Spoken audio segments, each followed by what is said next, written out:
నాకు ఈ అవకాశం ఇచ్చిన పెద్దలందరికీ ధన్యవాదములండి. Hi children's, good morning. అందరూ యాక్టివ్గా ఉన్నారా? గుడ్ మార్నింగ్ అమ్మ. అందరూ యాక్టివ్గా ఉన్నారా? ఇప్పుడు వీళ్ళందరూ చెప్పారు, ప్రతి మాట మీ మనసుకి రీచ్ అయింది, మీ మైండ్కి రీచ్ అయింది. ఏమి తీసుకోవాలి, వీటిల్లో మంచి మాటలు ఏంటి, ఇవి ఏం చేయకూడదు, ప్రతి విషయంలోనూ అనేక విధాలుగా అనేక రకాలుగా, అంటే చాక్లెట్స్ విషయంలో, good touch, bad touch, drugs, ఇలాంటి అన్ని విషయాల్లోనూ ప్రతి ఒక్కరూ మీకు మంచి అవగాహన కల్పించారు అని నేను అనుకుంటున్నా. మీకు రీచ్ అయ్యిందని కూడా నేను అనుకుంటున్నా.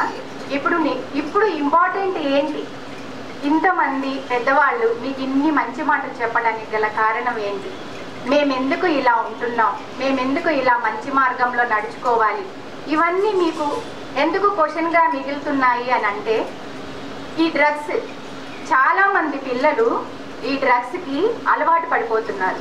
ఈ డ్రగ్స్ అనేవి ఎలా ఉంటున్నాయి, ఒక చాక్లెట్ రూపంలోను, ఒక షుగర్ రూపంలోను, ఒక ఆకు రూపంలోను, ఈ విధంగా అనేక రకాలుగా, ఒక మత్తు పదార్థంగాను, డ్రింకింగ్, ఇలాంటి ఈ విధంగా అనేక రకాలుగా ఈ డ్రగ్స్ అనేవి ఉన్నాయి. మనం వాటిని గుర్తు పట్టాలి. ఎందుకు, ఇప్పుడు చాక్లెట్స్లో ఒక మత్తు పదార్థాన్ని కలిపి మనకి చాక్లెట్స్ రూపంలో మనకి ఇచ్చేస్తారు. మనం దాన్ని ఏమనుకుంటాం, చాక్లెట్ అని చెప్పి తినేస్తాం. కానీ అక్కడ ఆగాలి.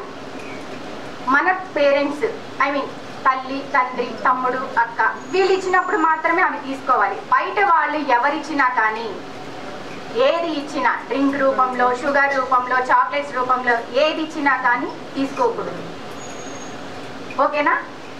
ఇంకొకటి, ఇలా తీసుకోవటం వలన కొందరు అలవాటు పడిపోయి, అంటే వాళ్ళకి తెలియదు, అలా అలవాటు అయిపోతున్నారు. ఆ విధంగా వాళ్ళకి అలవాటు పడిపోయి అవి ఇస్తే బాగున్నా అని చెప్పి ఆ ప్లేస్కి వెళ్ళిపోతున్నారు. అంటే ఎక్కడైతే ఆ చాక్లెట్ని తీసుకున్నారో తెలియక పిల్లలు ఆ ప్లేస్కి వెళ్ళిపోయి మళ్ళీ దానికే అలవాటు అయిపోతున్నారు. అప్పుడు మీరు ఆలోచించాలి, నేను ఎందుకు అదే ఆ చాక్లెటే కావాలనుకుంటున్నాను, సో ఇందులో మత్తు పదార్థం అనేది ఉంది అని మీరు కొంచెం ఆలోచించి మీ పేరెంట్స్కి తెలియపరిచినా కానీ, నాలాంటి పోలీస్ ఆఫీసర్కి తెలియపరిచినా కానీ, ఆ మత్తు పదార్థాలు అనేవి ఎక్కడ సేల్ అవుతున్నాయన్న తెలుసుకొని వాళ్ళని మేము అరికట్టడానికి అవకాశం ఉంటుంది.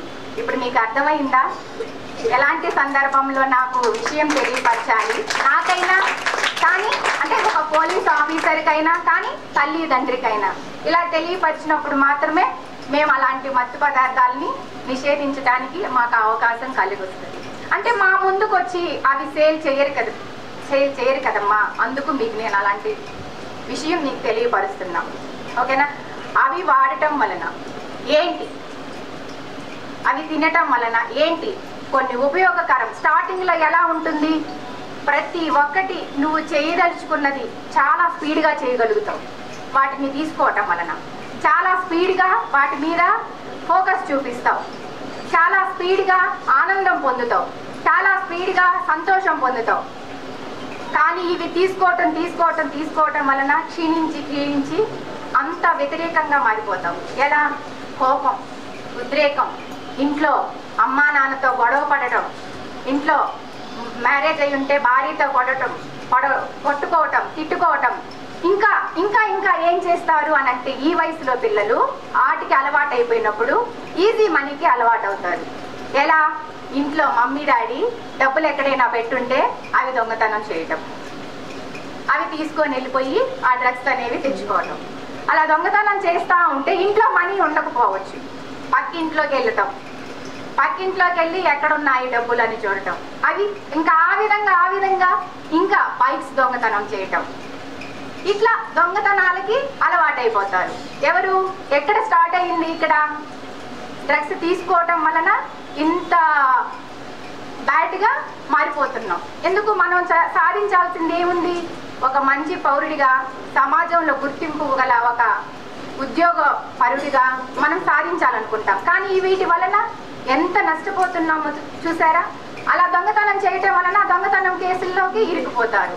అప్పుడు లైఫ్ స్పాయిల్ అయిపోతుంది, మీరు చదువుకున్నదంతా స్పాయిల్ అయిపోతుంది, దేనికి ఉపయోగపడదు. వన్స్ ఒక్క ఎఫ్ఐఆర్ అయ్యింది అని అంటే ఒక విద్యార్థి పైన వాళ్ళ యొక్క జీవితం స్పాయిల్ అయిపోతుంది. అర్థమైందా? కానీ ఇటువంటి విషయాల్లో మీరు చాలా జాగ్రత్తగా ఉండాలి. వెంటనే ఏది మీకు ఇది బ్యాడ్ అని అనిపించిందా వెంటనే తల్లిదండ్రులకి చెప్పటం, తల్లికి చెప్పుకోవటం, వాళ్ళకి ఇంకా మీకు ధైర్యం ఉంటే పోలీస్ స్టేషన్కి వచ్చి కంప్లైంట్ ఇవ్వటం. ఇలాంటివి ఖచ్చితంగా మీరు ఫస్ట్ ఆఫ్ ఆల్ కంప్లైంట్ చేయటానికి ముందుకు రావాలి. అది ఆడపిల్ల అయినా కానీ మగపిల్లవాడైనా కానీ.